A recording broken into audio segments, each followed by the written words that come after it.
I cannot express how important I did not know how important they were. And now that I'm in the midst of it, I'm like, without these organizations, we would not be homeschooling freely.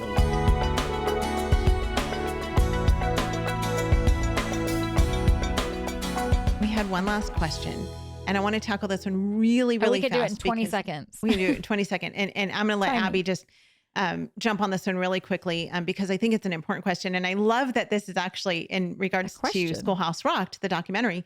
So really quickly, Abby, it says, "Thanks so much for your incredible documentary. You're welcome. It was all by the grace of God. It truly moved me, even though we've been homeschooling for a few years now. In the movie, you talked about state organizations. Can you explain a little more about them and how to get involved?" All right. In 20 seconds, Abby. 20 seconds, go. Your state, almost every state, most states have a state organization. That is the organization. They're the ones known to put on your state convention, encourage your parents. But what they actually do also is they're dealing with all the legislation. They are making sure that you can do what you do. They're making sure that you're free to do what you do, that the government doesn't encroach on what you're doing. They're making sure that you're equipped to do what you do. They are the ones doing the behind the scene work. Without state orgs, we wouldn't have homeschool freedom. Without state orgs, we wouldn't be where we are. So thank you for asking how to get involved. They're all volunteer based. They're all homeschool parents that just have a passion for homeschooling.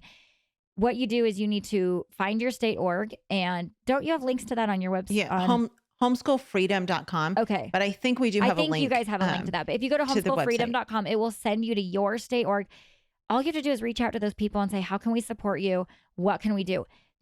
That's all. And they're going to take you from there. But I cannot express how important I did not know how important they were. And now that I'm in the midst of it, I'm like, without these organizations, we would not be homeschooling freely. I mean, we could not do what we're doing.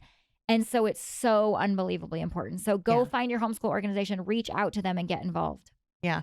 Abby is on the board of Homeschool Idaho. And so she's very close to this. And I liken homeschool organizations to farmers. You know, you go to the grocery store and you buy an apple and you don't ever think about how that apple got to the grocery store, right? You just pick up the shiny apple and you're grateful for it and you put it in your basket and you check out and you go home and you make apple pie.